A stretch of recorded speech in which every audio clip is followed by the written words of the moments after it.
Hi, my name is Walter Rochester. On Saturday the 21st of December, I am going to release a video answering this important question right here. So if you want to know the answer to this important question, or you know someone who does, please stay tuned to my YouTube channel and Facebook page on that day.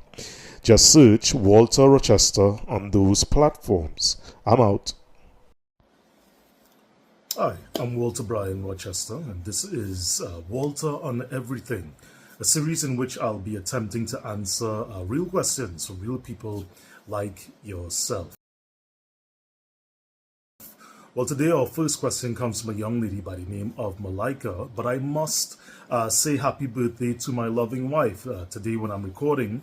It's about November the 27th, somewhere around there. Don't know if that's when I'll release it. But today is my wife's birthday, and I want to say happy birthday to you, Renee.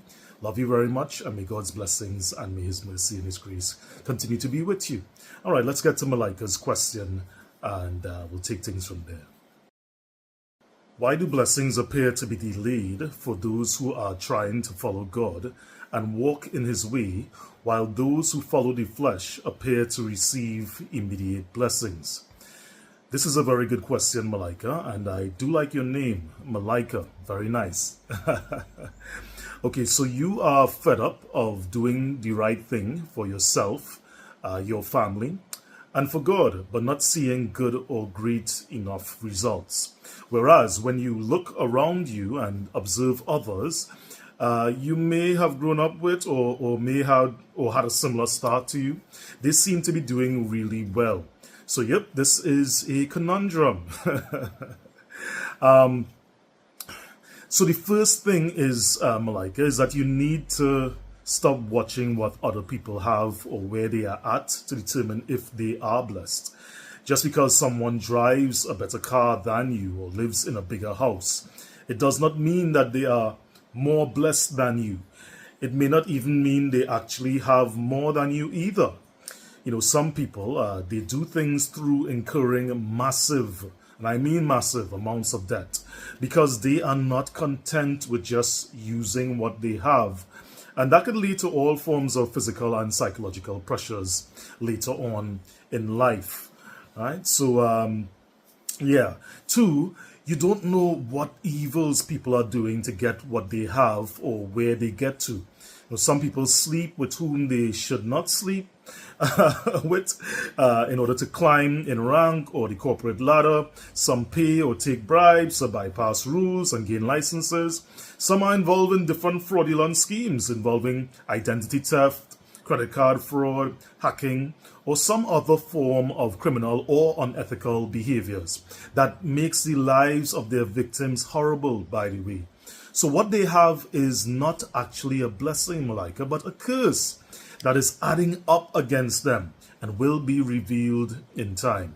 And many can be the ramifications for such actions indeed. Also, this world we are in is more currently under the active rulership of the devil than we may believe. Even the Bible describes Satan as the god of this world, and Jesus was tempted by the devil, with him offering the cities of the world to Jesus in exchange for our Lord's worship. So if Satan is actually for this time actively ruling the earth, then what do you expect? He's going to reward those who do evil the most while disguising their evils as good and suppressing those like yourself who are actually trying to do the right thing. This is why we're hearing now of politicians, business leaders, and celebrities being involved in all forms of nefarious and debaucherous behaviors. And the connotation is that if they do not or did not do these things, Malaika, they would have had a harder time finding success in this world. So Satan is always going to reward more abortions, murders, wars, lying, stealing, corruption, sexual immorality, witchcraft, kidnapping, etc., etc., etc., than he's going to reward people doing good according to God's standards. And if this year continues to go the way it is going, I mean, we may discover more fully that some of the people propped up to be our leaders, influencers, and our heroes, so to speak, are actually the worst villains of our world. That's how Satan works. He rewards those willing to do his wicked works with the most power, money, and popularity a lot of the time. But as these times are showing as well, Malaika, sometimes in a season like this, God steps in. God steps in and he just begins to reveal the truth on another level. He lifts the lid of deception and allows truth to pour in so people can make better decisions about their lives, about faith, and most importantly, about his son. Finally, Malaika, God is the only one who truly blesses people.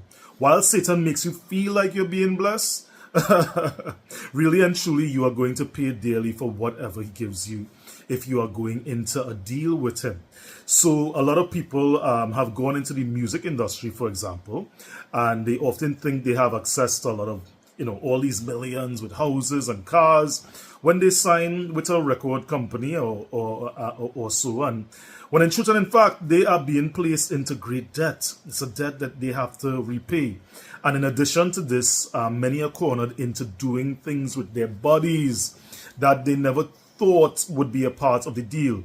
This includes for some businessmen and women having to curse parts of their bodies, for others having to make blood sacrifices, or for many being made to take part in gross sexual rituals. So that's not a blessing. It is a curse yet to be manifested in their lives. God's blessings, however, it makes rich and he adds no sorrow with it, according to Proverbs 10 and verse 22. Some people in this world, they get rich, they get fame, they get all these pleasures, and at the end, they are miserable, suicidal, their families are broken up, they are full of shame, etc., etc., etc. When God blesses, though, Malaika, there are no embedded negative repercussions. He makes rich and adds no sorrow with it. The thing with God, though, is that he will shape you before he exalts you, so that when you are exalted, you will know it was him, not you. And he will break you up so much on the inside. By the time you rise, you will be filled with love for him and for others in a really genuine way. In other words, he shapes you before he makes you. He breaks you before he blesses you. He refines you before he aligns you with your blessing. Just think about Abraham, Jacob, Joseph, Moses, Esther, Ruth, David, and many others who were broken and tried or refined before they were blessed. Satan, however, does quite the opposite.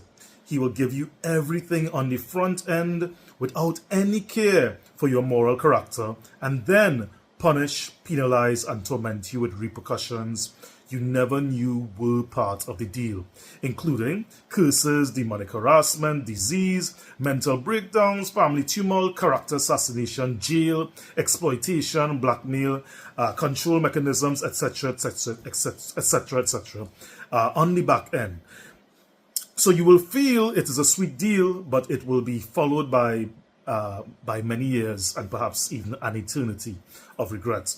God, though, lovingly leads you and keeps you in tough times at the front end, and then he blesses and exalts you at the back end, or after some period of trial usually. So continue to do what is right, Malaika, and you can always read Psalm 73 for further encouragement, which is a psalm of Asaph, that can help you even further with this sort of question. The whole of Proverbs 10 as well echoes the short-sightedness of the wicked life versus those who, well, basically intentionally try to do what is right.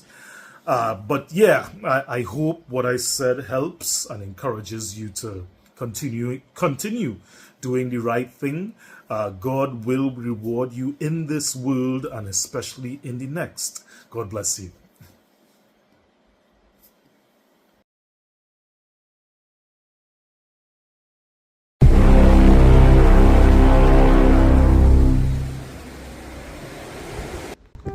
Hello, Walter here again.